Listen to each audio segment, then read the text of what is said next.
Dear students, I am Pooja Miss, your science teacher and this is the revision video of chapter 2 for class 5. इस video में मैं फिर से आपको कुछ टॉपिक्स को क्लियर करूंगी, तो जो बच्चे अभी तक नहीं लिखे हैं तो नोट डाउन कर लीजिए। तो हमारे इस चैप्टर का क्या नाम था? Eat healthy, leave healthy. Healthy खाइए और हेल्दी रहिए। स्वस्थ रहना बहुत ज़रूरी है हमारे लिए, तो इसके लिए हमें अच्छा खाना भी खाना पड़ेगा, हेल्दी भोजन भी करना पड़ेगा।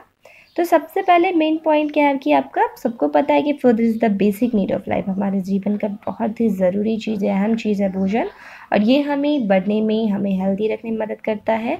और इसके अलावा जो हम डे टू डे एक्टिविटीज़ करते हैं, जो हम खेलते हैं, बोलते हैं, पढ़ते हैं, सोचते हैं, जो कुछ भी हम लोग करते हैं, ये सब में हमें फूड की ज़रूरत होती है। ठीक है। And the next topic is nutrients. Food हम कई तरह के खाते हैं, लेकिन फूड जो हम लोग खाते हैं उसमें पाया क्या जाता है, मेन चीज़ ये है। तो उसको जो भी फूड में, हर एक फूड में कुछ सब्सटेंस होता है, पर्टिकुलर सब्सटेंस होता है जो हमें ग्रो करने में मदद करता है, जो हमें हेल्दी रखने में मदद करता है, इन सबको, जो हमें डिजीज़ से लड़ने में मदद करता है, इन सब्सटेंस को फूड में, इस सब्सटेंस को हम लोग कहते हैं न्यूट्रिएंट्स। ऐसा नहीं कि हम लोग एक फूड खा रहे हैं तो उसमें एक ही सब्सटेंस पाया जाएगा। हम लोग एक फूड खा रहे हैं तो उसमें बहुत तरह के सब्सटेंस पाए जा सकते हैं, बहुत तरह के न्यूट्रिएंट्स पाए जा सकते हैं। सबसे मेन चीज़ है कि न्यूट्रिएंट्स कौन कौन से होते हैं। तो टाइप्स ऑफ न्यूट्रिएंट्स मेजर जो होते हैं, बहुत इंपॉर्टेंट जो होते हैं, वो 5 तरह के न्यूट्रिएंट्स होते हैं, जिसमें है carbohydrates, fat, proteins, vitamins and minerals. Carbohydrates, सबसे पहले कार्बोहाइड्रेट्स को देखते हैं। इसको हम लोग बोलते हैं एनर्जी गिविंग फूड। ये हमें एनर्जी देता है, हमें ऊर्जा देता है, जिससे कि हम कोई भी काम कर पाते हैं। और सबसे ज़्यादा कार्बोहाइड्रेट्स की ज़रूरत उनको होती है जो कि लेबरर होते हैं, जो स्पोर्ट्स पर्सन, तो ज़्यादा फिजिकली वर्क करते हैं। उसका एग्जाम्पल दिया हुआ है, bread, serial, rice, pasta etcetera. उसके बाद आता है फैट्स, जिसको भी हम लोग एनर्जी गिविंग फूड बोलते हैं। ये, लेकिन फैट का जो एक्स्ट्रा मात्रा में खा लेना, ज़्यादा मात्रा में खा लेना, हमें ओबेसिटी दे देता है, मोटापा बढ़ा देता है। इसलिए हमें फैट भी उतना ही इस्तेमाल करनी चाहिए जितनी हमें ज़रूरत है। इसको भी एनर्जी गिविंग फूड बोलते हैं। ये हमारी बॉडी को वार्म रखता है। इसका एग्जांपल मिल्क, मीट, चीज़, वेजिटेबल।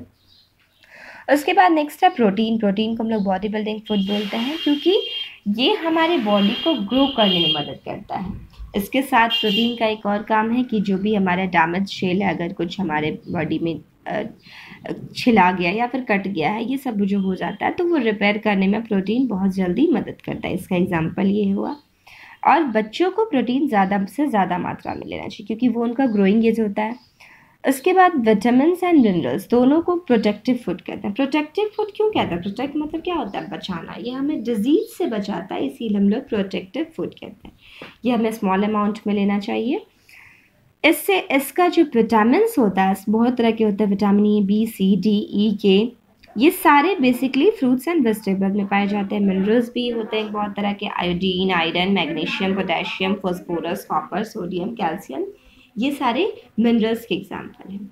बहुत सारे विटामिन या मिनरल्स की कमी से बहुत सारे डिजीज़ भी होते हैं, वो हम आगे देखेंगे।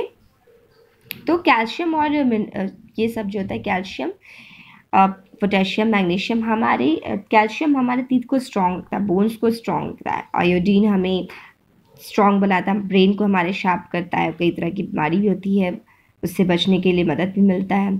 तो ये हम आगे देखेंगे कितनी तरह की, किस विटामिन या मिनरल से कौन सी बीमारी होती है, कमी से कौन सी बीमारी होती है। उसके बाद आता है रफेज, इसको हम लोग फाइबर्स भी कहते हैं या फिर डाइटरी फाइबर्स भी कहते हैं। ये जो है हमारे बॉडी का जो वेस्ट प्रोडक्ट होता है, वेस्ट प्रोडक्ट निकालने में इससे हमें मदद मिलती है।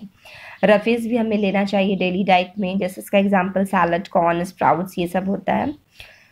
उसके बाद सब कुछ हमने न्यूट्रिएंट्स ले लिए, लेकिन वाटर जो है सबसे इम्पॉर्टेंट है, और हमें कम से कम वाटर जो है 6 to 8 ग्लास वाटर डेली पीना चाहिए। ये हमारे बॉडी को टेम्परेचर देता है, सही टेम्परेचर देता है। और इसके साथ जो है, जो भी फूड पार्टिकल्स मिलते हैं, तो वाटर के सहायता से ही मिक्सअप हो पाते हैं और पूरे बॉडी में फैल पाते हैं। उसके बाद नेक्स्ट है कि इन सब न्यूट्रिएंट्स को हम लोग कैसे लें। ये नहीं कि कोई भी चीज़ ज़्यादा ले लें या कोई भी चीज़ कम ले लें। तो बैलेंस डाइट उसके लिए यूज किया जाता है। Diet that contains all the nutrients in the correct amount. सभी न्यूट्रिएंट्स हम लोग के करेक्ट अमाउंट में हम लोग ले रहे हैं, तो उसको बोलता है बैलेंस डाइट। जैसे आप लोग डेली यूज़ में भी राइस खाते होगे, तो जा ही रहा है, आपके पास कार्बोहाइड्रेट्स जा रहा है, आप सब्जी में ऑयल है तो फैट जा रहा है, दाल खा रहे हो प्रोटीन जा रहा है, तो हम लोग रेगुलर बैलेंस डाइट ही लेते हैं। लेकिन जो बच्चे दाल नहीं खाते, सब्जी नहीं खाते, तो उनको फिर बैलेंस डाइट नहीं हुआ, उनको कुछ की कमी हो जाएगी। इसलिए पर्याप्त मात्रा में हर डाइट लीजिए। Milk is a complete food, milk को कंप्लीट फूड बोलते हैं क्योंकि इसमें बहुत तरह के न्यूट्रिएंट्स पाए जाते हैं, कैल्शियम पाए जाते हैं, इसमें प्रोटीन्स भी पाए जाते हैं, इसमें फैट्स भी पाए जाते हैं। इसके बाद कंप्लीट हेल्थ के लिए ज़रूरी क्या है कि हेल्दी डाइट ले। सब कुछ ये नहीं कि बाहर का खाना बस खा लिए, पास्ता ये सब खा लिए। तो इसके लिए हमें फ्रूट्स वेजिटेबल लेना चाहिए, हमें चावल दाल सही मात्रा में खाना चाहिए। उसके बाद नेक्स्ट है एक्सरसाइज, बहुत इंपॉर्टेंट है। खा लिया और एक्सरसाइज नहीं किए तो ये भी हमारा खाना अच्छे से पचेगा नहीं, तो हमारा बॉडी फिट नहीं रहेगा। उसके बाद क्या है कि सोना हमें बिल्कुल पर्याप्त चाहिए। 6 घंटा मिनिमम रखा जाता है कि 6 घंटा 7 घंटा, बच्चों को ज़्यादा भी नहीं सोना चाहिए, एक्सेस भी नहीं सोना चाहिए, कम भी नहीं सोना चाहिए। उसके बाद नेक्स्ट है कि गुड पोस्चर, हमारे शरीर का, मैं क्लास में भी हमेशा बोलती रहती हूँ कि सीधा बैठिए, शरीर का पोस्चर सही होना चाहिए। अगर हम लोग सही से नहीं बैठेंगे तो हमारे पीछे झुक जाएगा बॉडी, जो कि बिल्कुल अच्छा नहीं लगेगा। तो ये बहुत इंपॉर्टेंट चीज़ है हेल्थ, कंप्लीट हेल्थ के लिए। नेक्स्ट है, अब हम हेल्दी नहीं रहेंगे तो क्या होगा, क्या होंगे हम लोग, बीमार होंगे। और हम लोग बीमार होंगे कैसे, हम बीमारी बोलते किसको हैं, disease is the condition when one or more parts of the body are not able to function properly. कुछ भी बॉडी पार्ट सही से काम नहीं कर रहा है। जैसे अगर आपको फीवर है तो आपका सिर में प्रॉब्लम है, कुछ काम नहीं कर रहा है सही से, पेट खराब है, तो वो सारी डिजीज़ ही होती हैं, डिजीज़। उसके बाद नेक्स्ट है कि सिम्टम्स, लक्षण। डिजीज़ का आइडेंटिफाइड करने के लिए एक स्पेशल साइन होता है जिसको बोलते हैं सिम्टम्स। जैसे अगर आपको सिर आपका गर्म है तो क्या बोलते हैं, फीवर हो गया होगा, उसको ठंड लग रही है तो हाँ इसको सर्दी खांसी होने वाली है, तो ये सिम्टम्स पहले ही पता चल जाते हैं, लक्षण।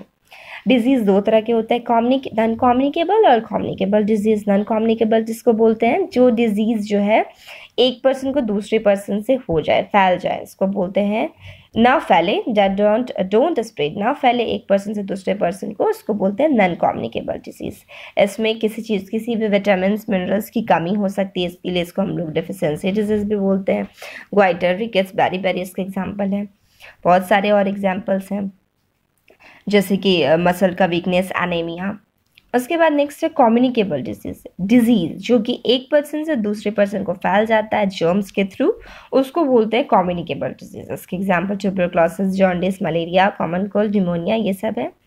लेकिन अब मेन चीज़ इसमें आ गया कि डिजीज़ नॉन कम्युनिकेबल में तो आपको वो फैल नहीं रहा है, लेकिन कम्युनिकेबल में तो फैल रहा है ना एक से दूसरे पर्सन को। तो वो फैल कैसे रहा है, वो माइक्रोब से, जर्म से, बहुत माइक्रोब से फैल रहा है, बहुत छोटे जर्म्स जो कि हमें बीमार कर सकते हैं, उनको बोलते हैं माइक्रोब्स। ये ऐसे नहीं दिखते, ये माइक्रोस्कोप की सहायता से दिखेंगे, जैसे कि बैक्टीरिया, प्रोटोजोआ, वायरस, ये सब हमें दिख तो नहीं रहे हैं, लेकिन हमें अगर थोड़ा सा भी हम असावधानी बरतें तो हमको बीमार ज़रूर कर दे रहे हैं, ठीक है। उसके बाद एक टॉपिक यहाँ पे निकल गया है पैस्चराइजेशन।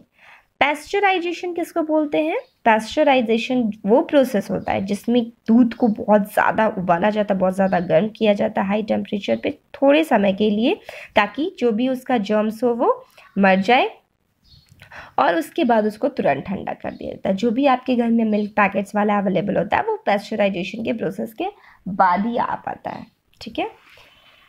नेक्स्ट है उसके बाद आपका वैक्सीनेशन, एक टर्म इसमें निकल के आया है। वैक्सीनेशन जो है वो किसको बोलते हैं, एक मेडिकल प्रोसेस जो कि हमारे इम्यूनिटी सिस्टम को बिल्ड करता है डिजीज़ होने से पहले। टीका, अगर हम कोई चीज़ का टीका पहले ही से ले लेते हैं, अगर बीमारी से पहले, बचपन में आपको बहुत सारे वैक्सीनेशन लगते हैं जिससे आपकी उस डिजीज़ से बच सको पहले ही, उसको बोलते हैं हम लोग वैक्सीनेशन। एक मेडिकल प्रोसेस होता है डिजीज़ से बचने के लिए, इम्यूनिटी सिस्टम बढ़ाने के लिए। इम्यूनिटी सिस्टम मतलब कि रोग प्रतिरोधक क्षमता बढ़ाने के लिए। इसके बाद नेक्स्ट है हाइजीन, जो एक टॉपिक है। Practice and condition that help to maintain good health, जो अभ्यास करके हम अपने शरीर को स्वस्थ रख सकते हैं, हम स्वस्थ रखने की कोशिश करते हैं, वो कहलाता है हाइजीन। अब नेक्स्ट है कि आपका ये हाइजीन आप रखोगे कैसे, आप क्लीन रखो अपने वातावरण को, आप हेल्दी फूड लो, आप कवर्ड फूड खाओ, आप कोई भी अनकवर्ड फूड मत खाओ। जैसे रोड पे बहुत सारे बटरफ्लाई, बहुत सारे फ्लाइज, मस्कीटो, वो सब उड़ते रहते हैं, कोई भी कवर्ड नहीं हो तो वैसे चीज़ को बिल्कुल मत खाओ, क्योंकि वो जर्म्स रहते हैं उसमें बहुत सारे, और जर्म्स हमें बीमार कर देंगे। इसके बाद यहाँ पे एक चार्ट मैंने प्रिपेयर किया है कि डिफिशियंसी डिजीज़ मतलब कि डिफिशियंसी मतलब किसी चीज़ की कमी के कारण जो बीमारी होती है। तो सबसे पहले यह देख लीजिए नाइट ब्लाइंडनेस है, स्कारलेट डिजीज़ है, ये विटामिन ए की कमी से होती है। इसमें जो है फ्रूट्स वेजिटेबल ज़्यादा मात्रा में खाना चाहिए। उसके बाद scurvy and poor wound healing मैंने बताया था पहले भी, विटामिन सी की कमी से होती है। इसमें ये सारे न्यूट्रिएंट्स लेना चाहिए, खट्टे फूड खाना चाहिए। गैस्ट्रोइंटेस्टाइनल प्रॉब्लम विटामिन ई की कमी से होती है। इसमें फ्रूट्स वेजिटेबल नट्स ये सब इंपॉर्टेंट है। बेरी विटामिन B1 की कमी से, रिकेट्स विटामिन डी की कमी से, ग्वाइटर आयोडीन की कमी से, गीगा जिसको बोलते हैं गला फूल जाता है इसमें, वो वीकनेस, बोन डैमेज फास्फोरस की कमी से, मसल वीकनेस पोटाशियम की कमी से, अनीमिया आयरन की कमी से, इसमें खून की कमी हो जाती है शरीर में, क्वार्शकर प्रोटीन की कमी से, माराश्मस प्रोटीन की कमी से, और हेमोफिलिया विटामिन के की कमी से। तो इन सब विटामिन मिनरल्स या फिर कोई भी न्यूट्रिएंट्स की कमी से जो डिजीज़ होते हैं उनके नाम है यहाँ पे, और उनका सोर्स है इसमें कि किस चीज़ में ये न्यूट्रिएंट्स पाए जाते हैं।